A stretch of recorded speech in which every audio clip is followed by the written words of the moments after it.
So 1,200 former DOJ personnel wrote a letter to Chuck Grassley and Dick Durbin imploring them to not nominate Todd Blanche. 1,200. These are some of the people that got pushed out.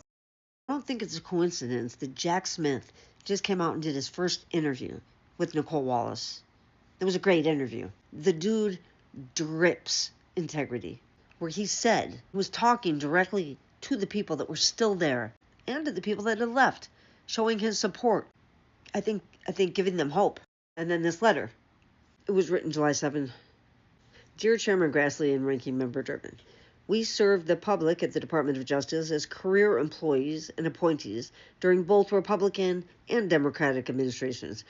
Regardless of how we joined the department, every one of us took an oath to support and defend the Constitution, not the occupant of the White House.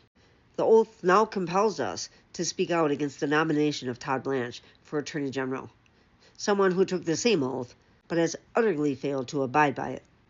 In the coming weeks, many will rightly underscore the corruption and abuses that have defined the Justice Department under Todd Blanche's leadership, the vindictive prosecutions and investigations of the president's foes, the deals designed to reveal the deals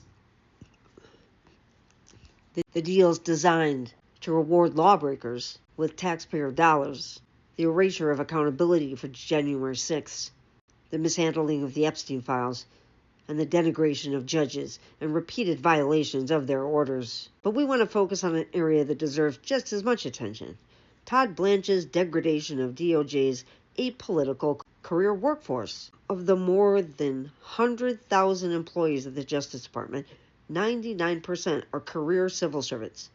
Anyone who's worked there and through administration of both parties knows they are the department's backbone.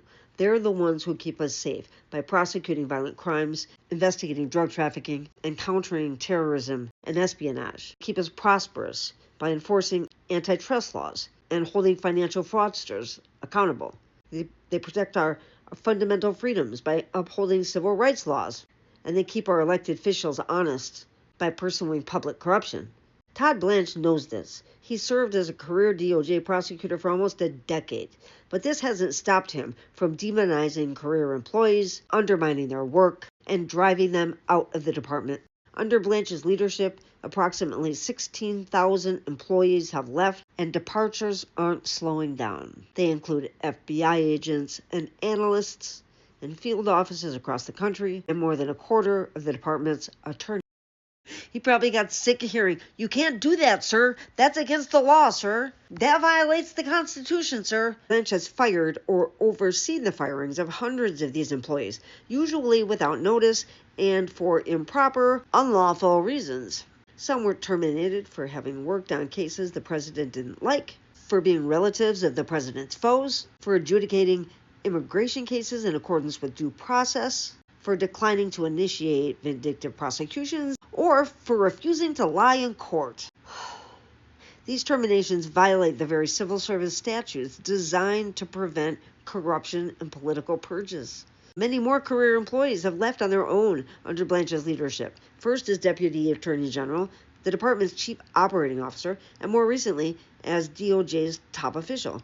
For some, their offices were left rudderless after managers were pushed out. Others resigned rather than follow illegal or unethical orders.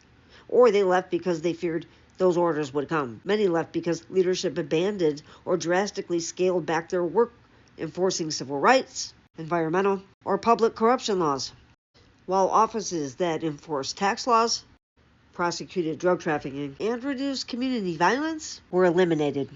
Blanche has overseen initiatives to pull employees away from their mission-critical work. A quarter of the FBI staff were reassigned to civil immigration enforcement in the first year.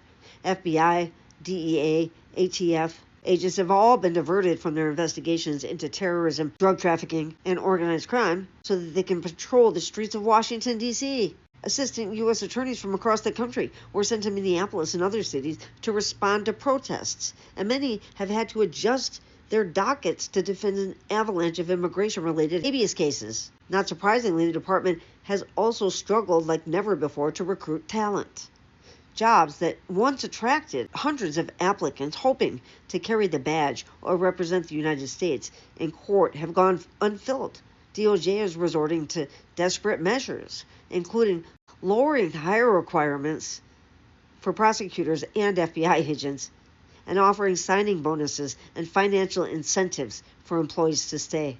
The consequences of Blanche's attacks on DOJ's apolitical workforce radiate beyond the halls of Main Justice, affecting the entire country. They've meant that much of the department's vital work isn't being done or isn't being done as well, leaving communities less safe, Americans' rights less protected, and our national security more vulnerable. The culture of fear Blanche has instilled within the DOJ's workforce must end. Respect for career professionals must return.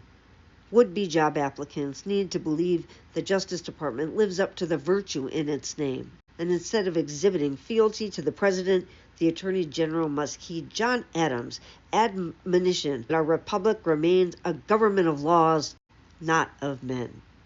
For the sake of the institution where we once proudly served, we urge you to reject Todd Blanchard's nomination.